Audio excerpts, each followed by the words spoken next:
JR 東日本をご利用いただきありがとうございます。この列車は梅津再生下り快速会津ライナー3号会津若松駅です。ただいま東北本線が遅れました影響によりこの列車郡山駅を約5分遅れで発車しております。郡山駅を約5分遅れで発車しております。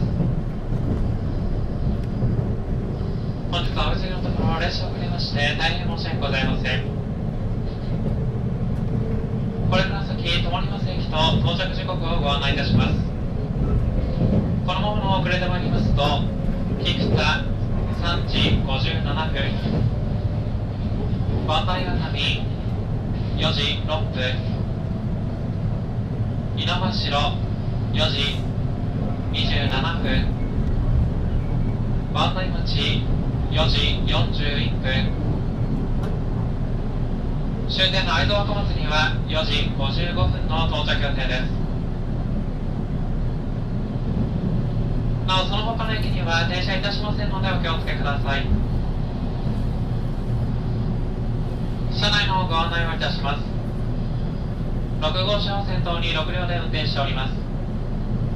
自由席は後ろより1号車から4号車、指定席は前より5号車と6号車です。指定席ご利用のお客様は乗車券の他に指定席券が必要となりますのでお気をつけください。お手洗いは1号車、3号車、5号車にございます。JR 東日本からお客様へお願いいたします。車内は禁煙です。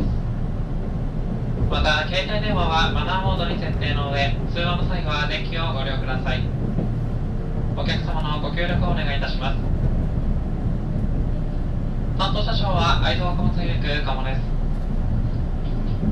次は菊田に停まります。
関空熱海に停まります。